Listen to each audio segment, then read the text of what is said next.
প্রিয় দর্শক শ্রোতা, আপনাদের সবাইকে স্বাগত জানিয়ে শুরু করছি দেশ টেলিভিশনের ব্যবসা বাণিজ্য বিষয়ক নিয়মিত সরাসরি আলোচনা অনুষ্ঠান বিজনেস টাইমস।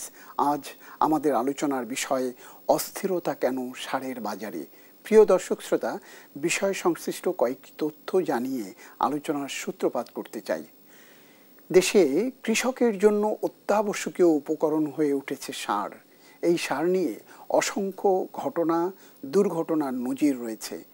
কৃষকের লড়াই সংগ্রাম চাপিয়ে সরকার পরিবর্তনের ইস্যুও করা হয়েছে সার কেন্দ্রিক সৃষ্ট ঘটনাকে। এরপরও মৌসুম এলেই কলকাঠি নাড়েন এ খাত সংশ্লিষ্ট মহল বিশেষ। সরকার পর্যাপ্ত মজুদ ও সরবরাহের তথ্য দিলেও কৃষক পান না আশানুরূপ সার। ইউরিয়া মিললেও টিএসপি, ডিএপি কিংবা এমওপি মিলছে না চাহিদা মতো, তবে বাড়তি টাকায় মিলছে সবই। এলাকাভেদে বাড়তি দামেরও নেই কোনো বাড়। কৃষকদের ক্ষোভ, দুশ্চিন্তা সেখানেই। রাজনৈতিক সরকারের সময় দলীয় ব্যবসায়ী ঠিকাদারদের বিরুদ্ধে কৃত্রিম সার সংকটের অভিযোগ নতুন কিছু নয়, কিন্তু অরাজনৈতিক অন্তর্বর্তী এই সরকারের সময়ও দেশের বিভিন্ন এলাকায় সার সংকটের খবর ডালপালা মেলতে শুরু করেছে। বরাবরের মতো এই সরকারও বলছে সরকারে সারের পর্যাপ্ত মজুদ আছে। প্রশ্ন হচ্ছে, তবে কৃষকরা চাহিদা মতো সার পাচ্ছে না কেন? তাহলে কি সঠিক পরিকল্পনার অভাব, নাকি ব্যবস্থাপনার ত্রুটি? কৃত্রিম সংকট সৃষ্টি করা হচ্ছে কি? কারা করছে? সরকারকে বিপাকে ফেলতেই কি এমনটি করা হচ্ছে, নাকি সবই গুজব? নাকি ভয় ভীতির আগে ডিলারদের ব্যবসা গুটিয়ে নেয়ার এমনটি হচ্ছে? আজ আমাদের আলোচনায় এসব প্রশ্নের জবাব খুঁজবার চেষ্টা করব আমরা। প্রিয় দর্শক, আর এই জন্য আজ আমাদের স্টুডিওতে আমরা একজন অতিথিকে আমন্ত্রণ জানিয়েছি, যিনি এই সারের আদ্যপান্ত নিয়ে কাজ করেছেন, একবারে প্রান্তিক পর্যায় থেকে শুরু করে সরবরাহ এবং কৃষকদের কাছে পৌঁছানো থেকে শুরু করে আমদানি পর্যন্ত। তিনি আমাদের মাঝে আছেন কৃষিবিদ গোলাম আজম খান। আমরা আপনাকে স্বাগত জানাচ্ছি আমাদের অনুষ্ঠানে। প্রিয় দর্শক, আর এই অনুষ্ঠানটি এগিয়ে নিতে আপনাদের সঙ্গে থাকব আমি সুলতান মাহমুদ। আলোচনা শুরু করব আপনার সাথে। যে বিষয়টি নিয়ে আলোচনার সূত্রপাত করতে চাই আপনার কাছ থেকে, সেটি হলো এই যে সারের মৌসুম, এখন একটি মৌসুম একবারে সমাগত বা চলছে, শুরু হয়েছে, এরকম একটি জায়গায় আছে। ইতিমধ্যে সারা দেশের বিভিন্ন পর্যায় থেকে সার সংকটের খবর আসতে শুরু করেছে। কেউ বলছে ইউরিয়া মিলছে তো এমওপি মিলছে না, এমওপি মিলছে তো ডিএপি মিলছে না, এরকম একটি জায়গা তৈরি হয়েছে। আসলে আমাদের দেশে সারের প্রয়োজনীয়তা কতটুকু, আমরা কোন কোন উৎস থেকে এই সার পেয়ে থাকি, এবং যে পরিমাণ আমদানি হয় তা কি পর্যাপ্ত, নাকি সেখানে কোনো ঘাটতি থেকে যাচ্ছে? সরকার বলে যে প্রচুর মজুদ আছে, তাহলে কৃষকরা পাচ্ছে না কেন? সরবরাহ ব্যবস্থায় কোনো ত্রুটি আছে? আপনার বিশ্লেষণ কি? ধন্যবাদ। প্রথমেই আমি বলতে চাই দেশ টিভি এবং আপনার টিমকে অসংখ্য ধন্যবাদ এবং শুভেচ্ছা আমাকে একটা জাতীয় ইস্যুতে ইনভাইট করার জন্য। আসলে আমাদের বাংলাদেশ হচ্ছে, আমরা সবাই জানি যে ল্যান্ড অফ অপরচুনিটি। এখানে হচ্ছে কি আপনার সারের যে টোটাল ডিমান্ড, সেটা হচ্ছে কি অ্যাপ্রক্সিমেটলি 70 লাখ মেট্রিক টন। তো সেই জায়গায় আমাদের 80%, মোর দেন 80% আমরা ইম্পোর্ট করি, 20% আমরা দেশীয় জায়গায় প্রস্তুত করি, উৎপাদন করি। সেই জায়গাতে যে গ্যাপ, সেই গ্যাপ একটা আমদানি নির্ভর শিল্প, এটা টোটালটা ডিপেন্ড করবে আসলে অনেকগুলা চেইনও মেনটেন করতে হয় আমাদেরকে। সেই জায়গায় হচ্ছে কি আপনার চেইন অফ কমান্ড, যে কোনো একটা জায়গায় যদি আমরা গ্যাপ থাকে, তখন এটা গিয়ে হ্যাম্পার করে আমাদের কৃষকের উপরে। যে জায়গায় বর্তমানে এখন মনে হচ্ছে কি, আমার কাছে আমার এক্সপিরিয়েন্স প্লাস এক্সপার্টাইজ মিলে সব মনে হয় যে আপনার আসলে এই মুহূর্তে সারের কোনো সংকট নেই। তবে এটা একটা গ্ল্যান্স আমি এভাবে বলতে পারি না। আমাদের টোটাল সারের চাহিদাটা হচ্ছে কি 70 লাখ মেট্রিক টন। তার মধ্যে 60 লাখ টন হচ্ছে বেসিক সার। বেসিক সার হচ্ছে কি আপনার Chemical ইউরিয়া, সার। TSP, MOP, DAP. বাকি 10 লাখ মেট্রিক টন মাইক্রোনিউট্রিয়েন্টগুলো। মাইক্রোনিউট্রিয়েন্ট বলতে আমরা বুঝি জিঙ্ক, বোরন, ম্যাগনেসিয়াম, এই সমস্ত সারগুলা। যেটা কিন্তু মেজর সার আমরা যেটা কাজ করতেছি, সেই জায়গায় 60 লাখ মেট্রিক টনের মধ্যে 20% আমরা বাংলাদেশে প্রোডাকশন করি। 60 লাখের ভিতরে 20% আমরা প্রোডাকশন করি, বাকি 80% সার আমাদেরকে ইম্পোর্ট করতে হয়। সেটা মোস্ট অফ দ্য কান্ট্রিজ, সেটা হচ্ছে কি আপনার যদি আমরা বলি ইউরিয়া, সেই ক্ষেত্রে সৌদি আরব, মরক্কো, তিউনিশিয়া, তারপরে রাশিয়া, বেলারুশ, এই সমস্ত জায়গা থেকে আমরা ইম্পোর্ট করি। এটা ইউরিয়া, টিএসপি, এমওপি, আচ্ছা, সবগুলাই। তো সেই ক্ষেত্রে আমাদের যে প্রবলেম বেসিক্যালি আমদানি নির্ভর শিল্প। এখানে আমার কাছে যেটা মনে হয় যে সমস্ত জায়গায় আমরা বলতে পারি যে আমদানি নির্ভর শিল্প, সেক্ষেত্রে ডিপেন্ড করতেছে আপনার কয়েকটা জায়গায়। আমরা কি সঠিক সময়ে সঠিক সার দিতে পারতেছি, সেটা একটা জায়গায় সাপ্লাই চেইনের মধ্যে। আগে কি আমি ইম্পোর্টের জায়গাটা বলি, আমাদের কি পর্যাপ্ত ইম্পোর্ট করা হয়েছে বা মজুদ আছে, এই তথ্য কি আপনাদের কাছে আছে কিনা? এটা আমরা ফিল্ড প্লাস গভর্নমেন্ট লেভেলে যেটুকু শুনেছি যে পর্যাপ্ত আছে, মজুদ আছে। তবে যে সমস্ত ল্যাকিংস আমরা বলবো যে যেটা মনে হচ্ছে, এটা হচ্ছে কি আপনি একটা জিনিস সুন্দরভাবে বুঝতে পারবেন, সেটা হচ্ছে কি এই মুহূর্তে দেখেন এখন সিজন চলতেছে কি আমনের শেষ দিকে। তো আমার তো সার এখন বেসিক্যালি আমার ফিল্ড ক্রপ কি আছে, ফিল্ড ক্রপ তো আসলে তেমন কিছু নেই। তাহলে সার সংকট কেন আমাকে বলতে হচ্ছে এখনই সার সংকট? এটা টোটালি একটা গুজব বা একটা কৃত্রিম সংকট মনে হচ্ছে। এই কারণে যে এখানে আপনার দেখেন, এখানে আপনি আরেকটা জিনিস ক্লিয়ার হবেন, সেটা হচ্ছে কি এই সংকটগুলা ম্যাক্সিমাম কিন্তু আমাদের বর্ডার এরিয়ার মধ্যে, লালমনিরহাট বলেন, চুয়াডাঙ্গা বলেন। তারপর তার মানে কি, তার মানে আমাদের এখানে কিন্তু থাকতে পারে, আমি ডিরেক্টলি বলবো না, কিন্তু থাকতে পারে সংকট। বর্ডার এরিয়ার মধ্যে কেন? তার মানে আমি জানি যে ইন্ডিয়াতে কিন্তু আমাদের দেশের তুলনায় 3 টাইমস বেশি দামে সার দাম বেশি। তো সুতরাং এই জায়গায় কালোবাজারি এবং একটা অসাধু চক্র বিশাল একটা কাজ করতেছে। এটা আমি আর আপনি এট এ গ্লেস বলতে পারি। আরেকটা জিনিস দেখেন যে বাংলাদেশে আমাদের যে সমস্ত জায়গায় সারের কৃষকরা যে সমস্ত জায়গায় হ্যাম্পার করতেছে, মনে হচ্ছে কৃষকরা কিন্তু ঠিক সময়ে দিলে পরে তাদের ইল কিন্তু আলটিমেটলি পেয়ে যাচ্ছে।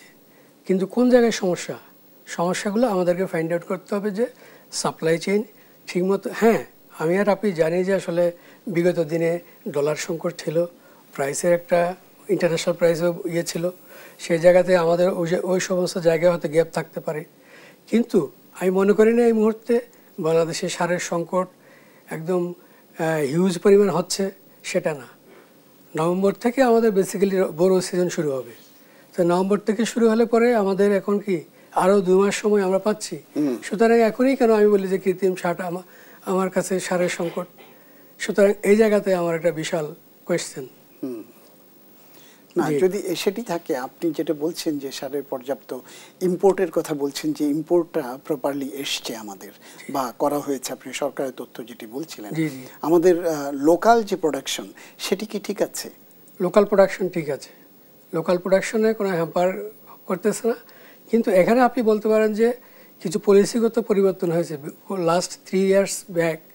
3 বছর পূর্বে কিন্তু আপনার যে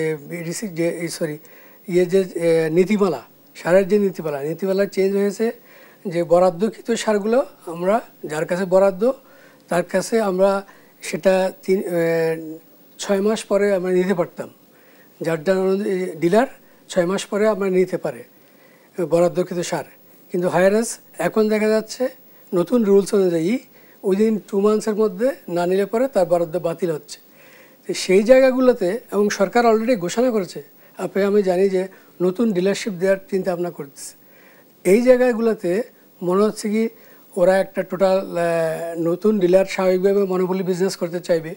তো সেই জায়গাতে নতুন ডিলারশিপ যাতে না দেয়, সেইভাবে ওরা হয়তো এখানে একটা বিশাল কারসাজি চলতেছে।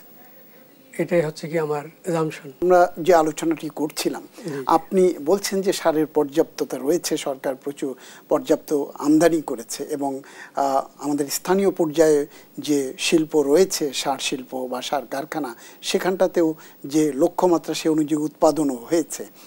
এই সারের আমদানি এবং এই সরবরাহ কৃষক পর্যায়ে পৌঁছানোর জন্য কোন কোন মন্ত্রণালয় এবং কিভাবে এটিকে আপনার সরবরাহ চ্যানেলটি কাজ করে যদি বলেন আমাদেরকে।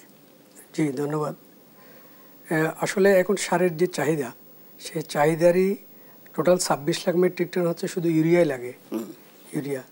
আর ডিএপি লাগে বছরে হচ্ছে কি আপনার 16 লাখ মেট্রিক টন। তারপরে এমওপি এবং টিএসপি লাগে হচ্ছে কি আবার 7 থেকে 8 লাখ মেট্রিক টন, দুটোই। মানে টোটাল চাহিদার 40% কিন্তু ইউরিয়া। তো তার মানে বোঝা যাচ্ছে এখানে আমাদের হচ্ছে কি এই ডিস্ট্রিবিউশন চ্যানেলটা এবং ইম্পোর্ট চ্যানেল, সেটা যদি আমি বলি তাহলে এখানে মন্ত্রণালয় যদি ধরি, কি শিল্প মন্ত্রণালয় ডিরেক্টলি, শিল্প মন্ত্রণালয় এবং কৃষি মন্ত্রণালয় ডিরেক্টলি ইনভলভ।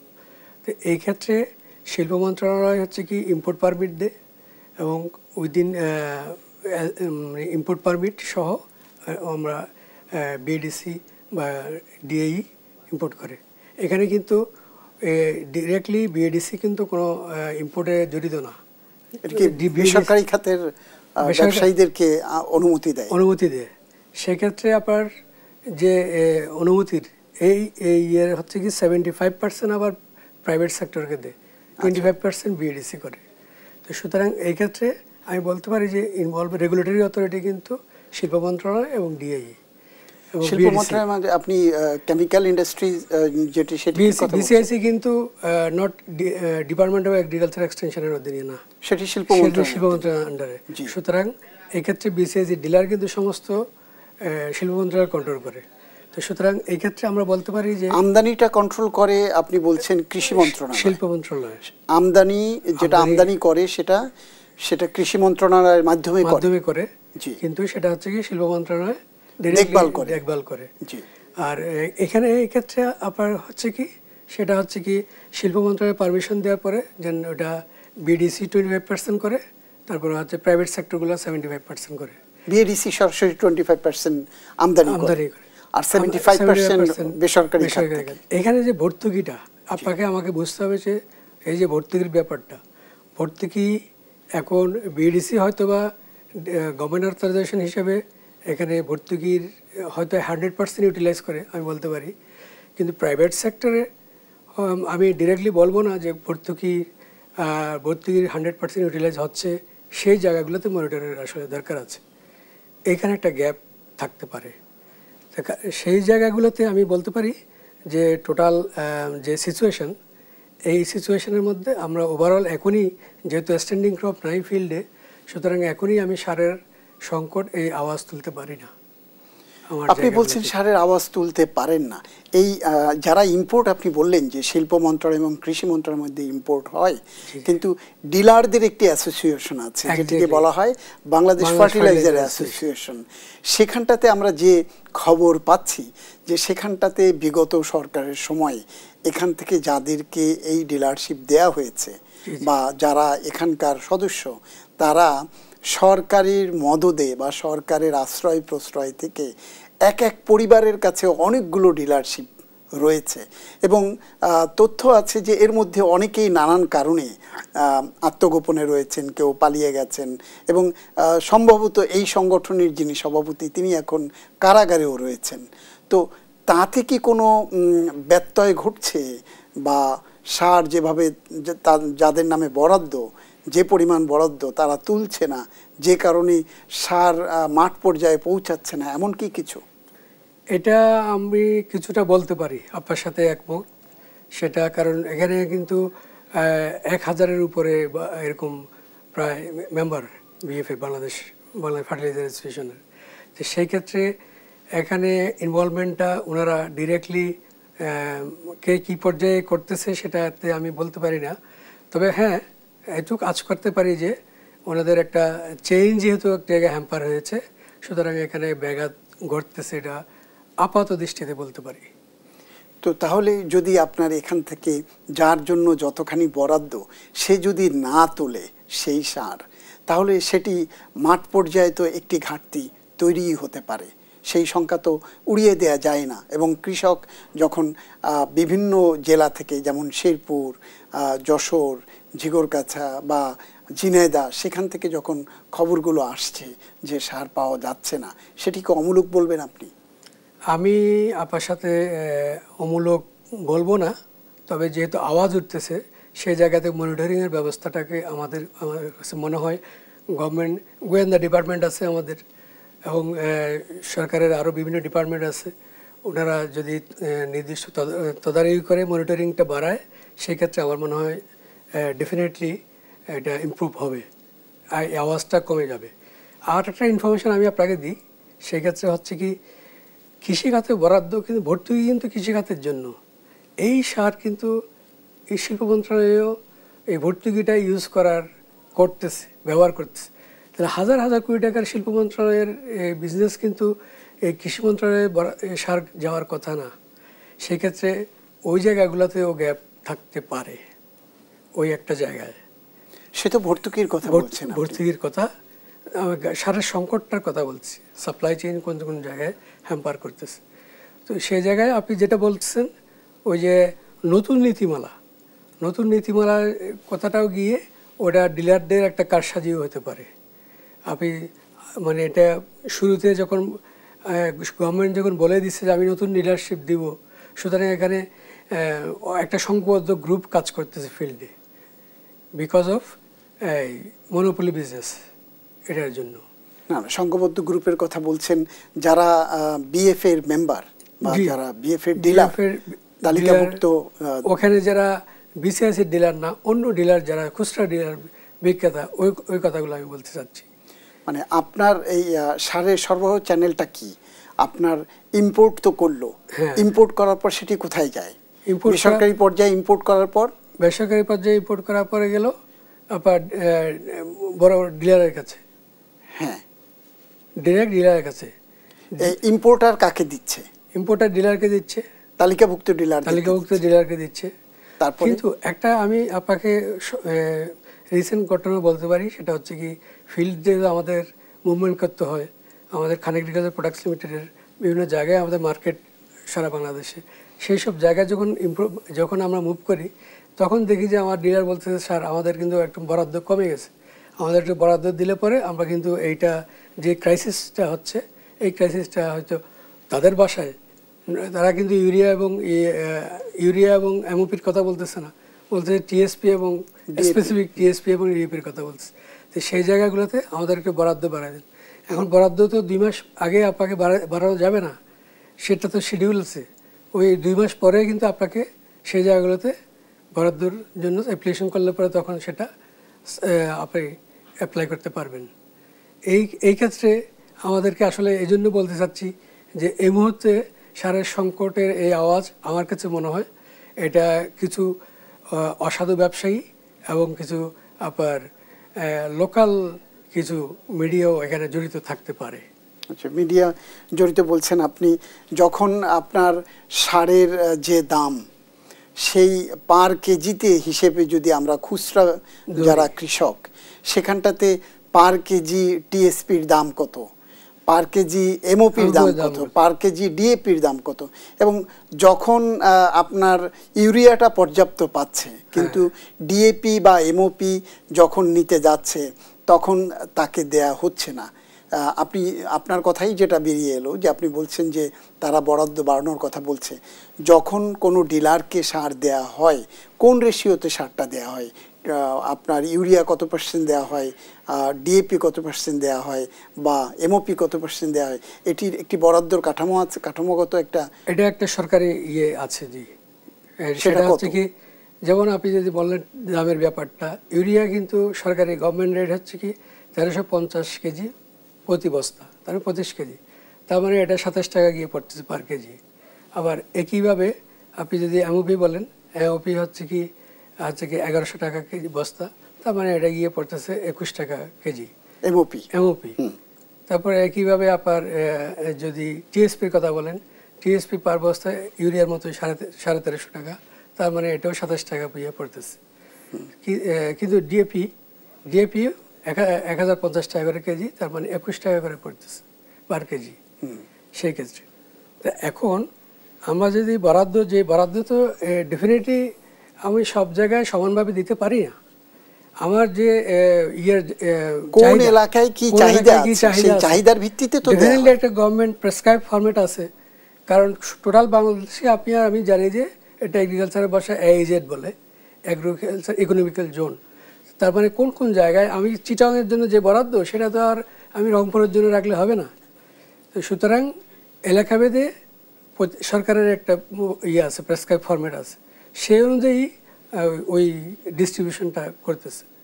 সেই জায়গায় আরও কিছু কাজ করতে হবে। আপনি যেহেতু বলছেন যে এটা এখানে আসলে কৃষক লাগলেও দিচ্ছে, হয়তো বা না লাগলেও দিচ্ছে, ফিল্ডের ক্ষেত্রে দেখা যায় যে আসলে আমাদের ইনভলভমেন্টটা কোন জায়গায়।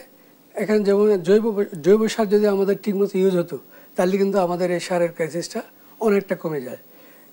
দেখা যাচ্ছে জৈব সারের পরিমাণ আমাদের দেশে 3 to 5% আদর্শ যদি চিন্তা করি 3 to 5% থাকার কথা, সেই জায়গায় আমাদের কিন্তু 1%-এর কম।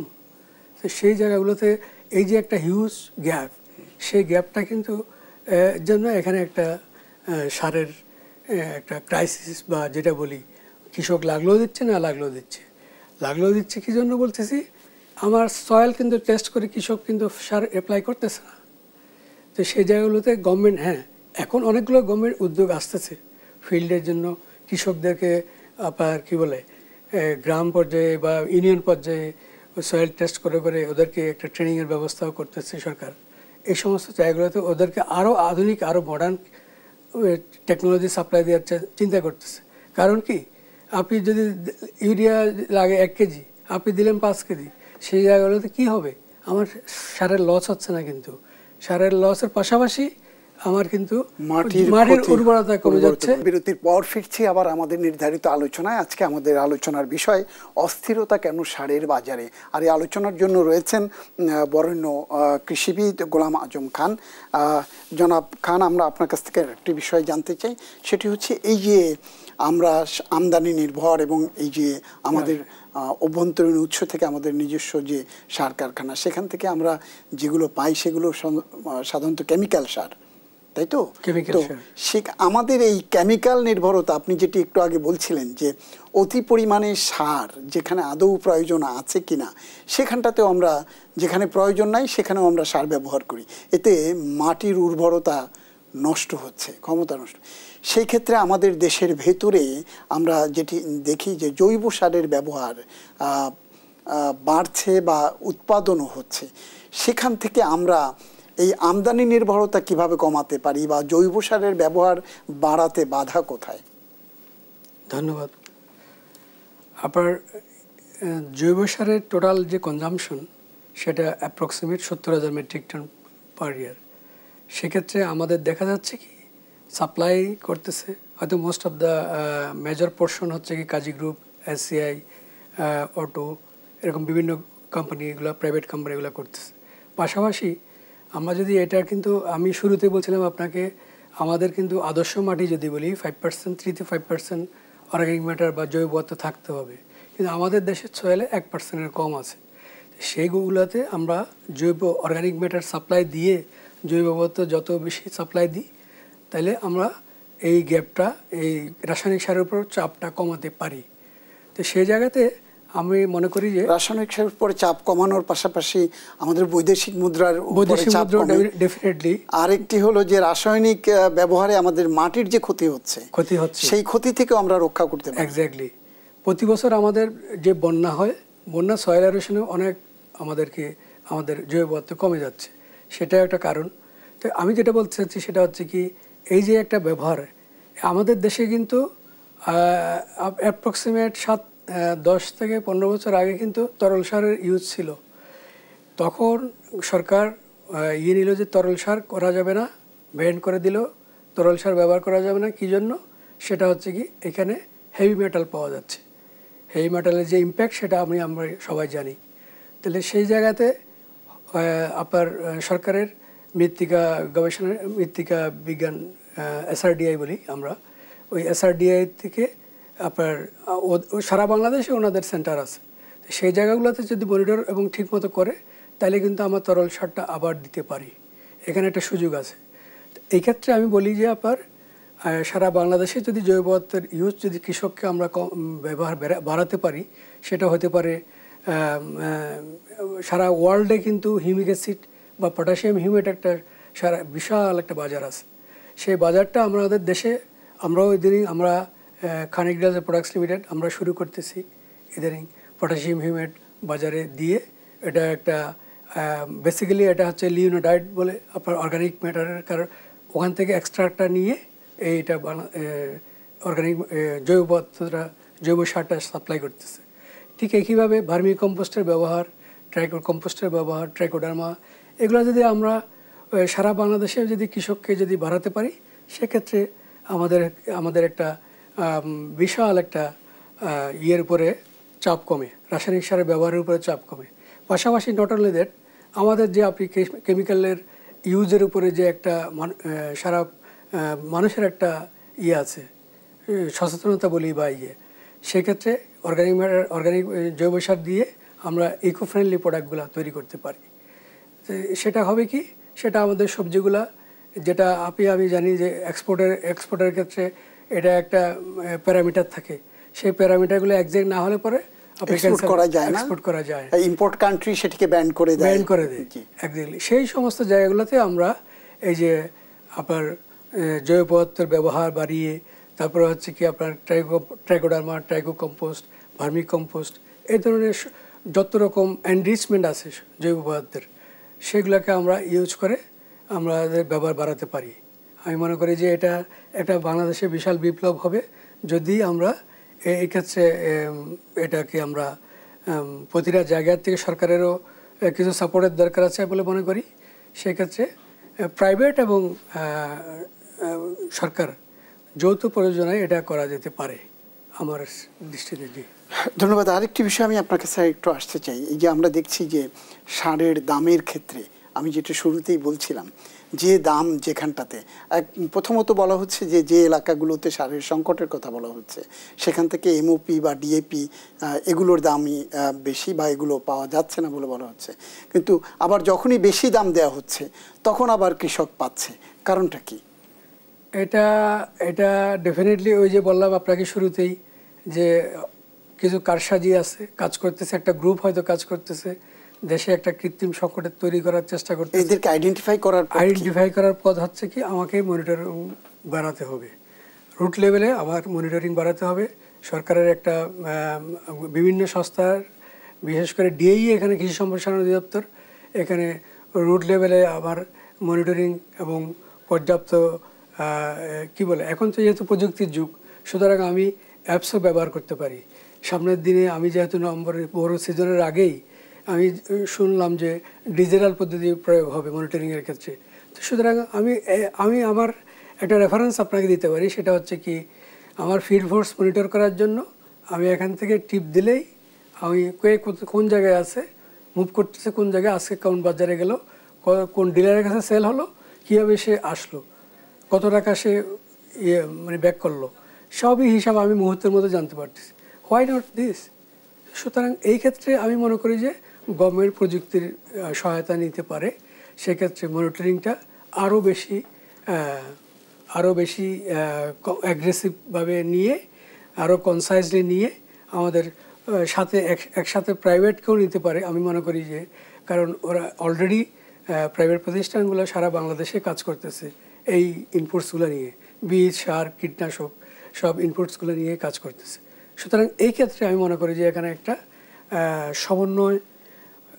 সমন্বয় করে নজরদারি বাড়িয়ে এবং টোটাল একটা কি আমাদের এই ক্ষেত্রে আমি বলি আপনাকে যে কথাটা একটু আমি বলতে ভুলে গেছি, সেটা হচ্ছে কি, গ্যাসের দাম বাড়ানোর কারণেও একটা ওই কী বলে সারের প্রোডাকশনটা হ্যাম্পার হতে পারে। সেই ক্ষেত্রে আগামী মনে হয় 8ই অক্টোবর আপনার এনার্জি রেগুলেটরির একটা আছে গণশুনানি। সেক্ষেত্রে সারের দামের মনে মনে 150 গুণ বাড়ানোর একটা চিন্তা ভাবনা হয়তো বা করতেছে। সেটা আমি আশা করি যে এমন কোনো আমরা পদক্ষেপ নিব না যার কারণে আমার ফার্মার, আমার যারা এন্ড ইউজার, তারা যাতে লুজার না হয়, আমার দেশ যাতে বাঁচে, সেই ধরনের পদক্ষেপগুলাই আমি আপনার থ্রু দিয়ে সরকারকে আবেদন করবো। আরেকটি জায়গা হলো আপনার এই যে সার ব্যবসায়ীদের যে সংগঠন, যেটিকে আমরা বলে থাকি বাংলাদেশ ফার্টিলাইজার অ্যাসোসিয়েশন, এখানটাতে ডিলারশিপ দেওয়ার ক্ষেত্রে বিগত সময়ে অনেক অনিয়মের খবর শোনা যায় যে একই পরিবারের কাছে 5টি 7টি 9টি পর্যন্ত এই ডিলারশিপ রয়েছে। এই জায়গাগুলো থেকে বেরিয়ে আসবার পথ কি? মানে যারা আসলেই ব্যবসার সাথে জড়িত বা যারা সত্যিকার অর্থে কৃষকের সাথে কাজ করে বা পৌঁছে দিতে পারে, তাদের সম্পৃক্ত করবার পথ কি, বা এই সংগঠনটিকে সরকার কিভাবে কার্যকর সংগঠনে পরিণত করতে পারে? আপনি একজন কৃষিবিদ হিসাবে আপনি ব্যবসার সাথে আছেন, একেবারে আদ্যপান্ত সবগুলো নিয়ে কাজ করেন, আপনার মন্তব্যটা কি? ধন্যবাদ, সুন্দর প্রশ্ন। ডেফিনেটলি বাংলাদেশ ফার্টিলাইজার অ্যাসোসিয়েশন বিশাল কাজ করতেছে। বেসিক্যালি এই সংগঠনকে অ্যাক্টিভ আছে, কিন্তু আপনি যেটা বললেন শুরুতে, ওনাদের যে বডি, এক্সিকিউটিভ বডির হয়তো বা কিছুটা রাজনৈতিক পরিবর্তনের কারণে এখানে একটা গ্যাপ থাকতে পারে। এটাকে আমি মনে করি যে সরকার আরও বিভিন্ন ধরনের দিয়ে প্রমোশনাল কিছু অ্যাক্টিভিটি দিয়ে এদেরকে ইনভলভ করে সারা বাংলাদেশে বিএফএকে ইনভলভ করা যায় আমি মনে করি। সেটা কী হবে? সেটা হচ্ছে কি, আপনি বাংলাদেশ ফার্টিলাইজার অ্যাসোসিয়েশনের সমস্ত জায়গায় নিজস্ব আছে, নেটওয়ার্ক আছে। তো সেই নেটওয়ার্কটা ইউজ করলে পরে আমি মনে করি যে এখানে একটা বিশাল গভর্নমেন্ট কিন্তু একটা বিশাল হেল্প হবে। তা বিশেষ করে ক্ষেত্রে বরাদ্দ বা আপনার সরবরাহের ক্ষেত্রে, মানে লজিস্টিক সাপোর্টের ক্ষেত্রে বিশাল একটা কাজ করতে পারে। ধন্যবাদ আপনাকে। আমরা আলোচনা এখানেই শেষ করব। আপনি আমাদের সাথে আমাদেরকে সময় দেওয়ার জন্য আপনাকে অনেক অনেক ধন্যবাদ। প্রিয় দর্শক, আলোচনা শেষ করব। শেষ করবার আগে কয়েকটি বিষয় বলে রাখা দরকার। সার নিয়ে মৌসুম আসবার আগেই যে শোরগোল পড়ে গেছে দেশের বিভিন্ন প্রান্তে, সেগুলোকে নিয়েই আসলে আমাদের আলোচনার মূল উদ্দেশ্য। কেন এই ঘটনাটি ঘটছে বা বিভিন্ন জায়গা থেকে এই কথাগুলো এখনই কেন আসছে, যখন সারের পর্যাপ্ততা এখনই হয় নাই কিন্তু প্রয়োজনীয়তা খুব বেশি করে আসেনি, তখনই কেন এই আলোচনাটা হচ্ছে? বিষয়টি নিয়ে নিশ্চয়ই সরকারের কোনো গোয়েন্দা সংস্থা ইতিমধ্যে কাজ শুরু করেছেন এবং কাজ করছেন এবং রিপোর্টও দিয়েছেন যতদূর আমরা জেনেছি। এরপরও আজকে অতিথির মুখ থেকে যে বিষয়গুলো বেরিয়ে এসছে, সেই বিষয়গুলোতে সরকার মনোযোগী হবে। এই ডিলার নিয়োগের ক্ষেত্রে যে ব্যত্যয় ঘটেছে সেই জায়গাগুলোতে সংস্কার করতে লাগবে এবং যারা সরাসরি কৃষকদের সাথে কাজ করেন বা সরবরাহ চ্যানেলটাকে শক্ত করবার যে উদ্যোগ নিতে লাগবে সরকারের পক্ষ থেকে, এবং কৃষি মন্ত্রণালয় এবং শিল্প মন্ত্রণালয় সংশ্লিষ্ট যারা এই সারের সাথে, ব্যবসার সাথে এবং সরবরাহ চ্যানেলের সাথে আছেন, সবাইকে নিয়ে বসে যাতে একেবারে মৌসুমের যেটাকে আমরা বলি যে চাঙ্গা ভাব যখন তৈরি হয়, তখন যাতে কৃষক সার থেকে বঞ্চিত না হয়, কৃষককে যাতে সারের জন্য আন্দোলন করতে না হয়, রাস্তায় দাঁড়াতে না হয়, বেশি দাম যাতে গুনতে না হয়, ন্যায্য মূল্যে যাতে কৃষক পায়।